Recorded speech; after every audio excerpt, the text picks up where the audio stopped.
I'm Terry Paulding. Welcome to my kitchen.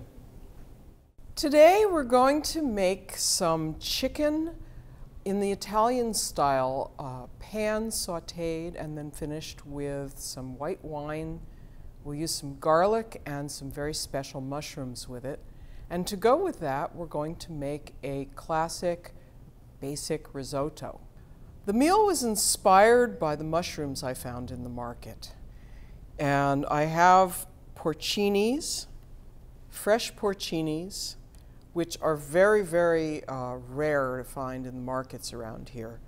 And I also brought some beautiful oyster mushrooms to add some more mushroom to the dish.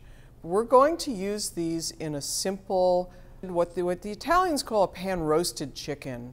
We're going to sear our chicken, add some shallots, saute our mushrooms, a little bit of white wine, and then just a little bit of chicken broth and some fresh rosemary from my garden. And let that cook until the chicken is done. And for this dish, I have chosen to use very simple bone-in and skin-on chicken thighs. And the reason for that is that I think the dish tastes better if you don't use breast meat, which gets dried out. So I'm following my preferences. I like to keep the skin on the chicken because you can actually get a little bit of crisping on that and caramelization, which adds to the flavor of the dish. And if you don't want to eat your chicken skin, you can just take it off later. To go with that, we're going to make a basic, simple, classic risotto. And risottos all start out the same way. We saute some onions or shallots in butter and olive oil. We saute some rice, and we use either arborio or carnarole. This is arborio.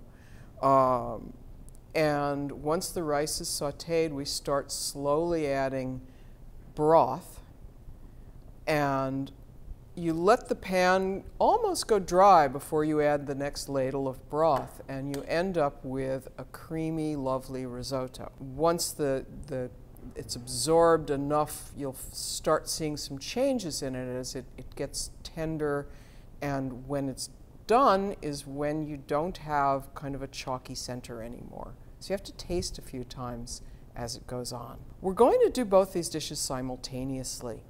They have virtually the same prep work. We're going to add the mushrooms and the chicken, but the only other real ingredient to prep is shallots and a little bit of garlic for the chicken.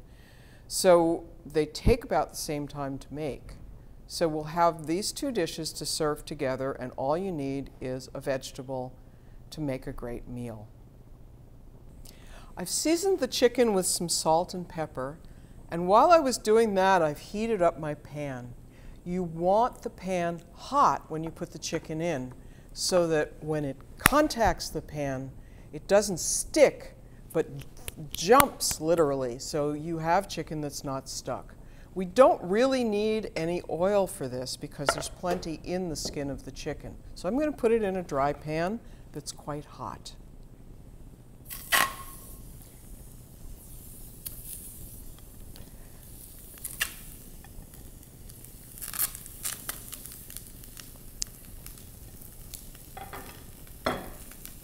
One of the things we're doing with this dish is we are going to do our prep work while we're cooking the dish, because each thing takes a little bit of time. So while the chicken is browning in its pan, I'm going to chop some shallot. And I need shallot for both dishes. The risotto needs some too, so I've taken a whole shallot, which I've peeled, and I'm going to chop it relatively fine.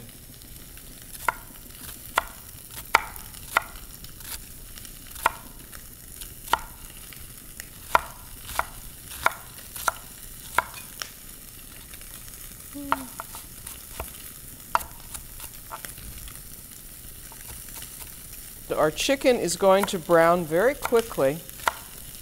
We're not looking at this point to cook the chicken, just to get the caramelization on the skin.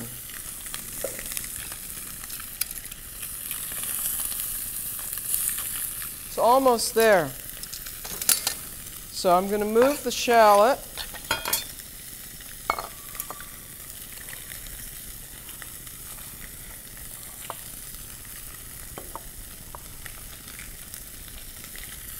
And then I'm going to chop some garlic.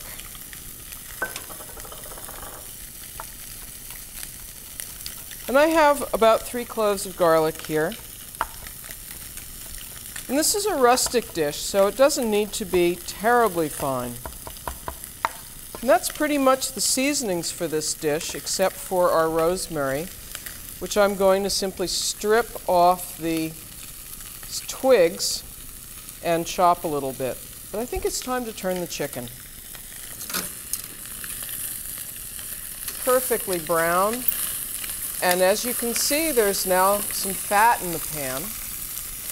And that fat will be perfectly fine for cooking our vegetables later, or if you prefer to use olive oil, you can drain that fat out of the pan, add some olive oil, and use that instead. So we have our garlic, we have our rosemary, and we have our shallots. And I'm going to take the rosemary and just chop it up a little bit. It's a strong herb. You don't need too much of it. Okay, so now we're ready to start the risotto as well, because we have the shallots chopped for that. And for that, of course, we are going to need some fat in the pan. And in a minute, I'll take the chicken out and we'll start the shallots for both dishes at the same time, because they'll take about the same amount of time.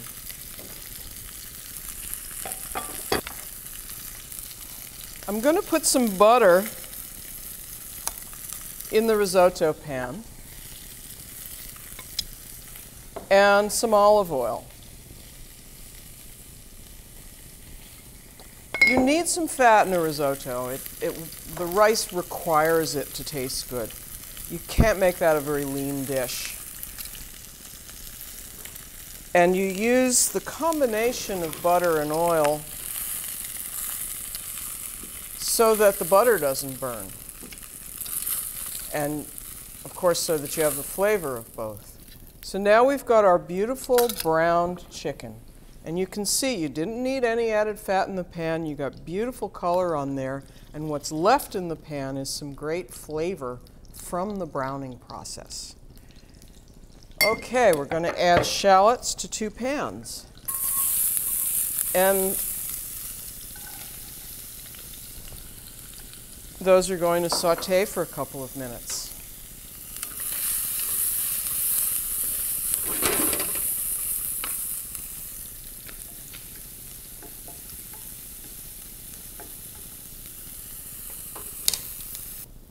While the onions are cooking, we have to cut up the mushrooms. Porcinis, when you buy them, you want to make sure that the cap is not mushy and squishy. It's very important. And also, they usually cut them in half. And they cut at least some of them in the batch in half to prove to you that there's no little worms in the stems. If there are worms in the stems, you do not want to buy the mushrooms. So they've cut that one. This one was just a cap. And then this is one they didn't cut yet. Sometimes they have a little dirt, and you just need to scrape that off with a paring knife. You don't want to wash them in a lot of water, but you can just scrape any dirt you find off. There's not very much here. And then we're going to slice those up. We don't want them too thin, because you really want to be able to identify these in the dish. And as soon as they're sliced, they're going to go in with the onions. And I think we're going to add a little extra butter to that, because they're going to absorb, and some oil. They're going to absorb all of the fat that's in there. And we'll get the other ones in.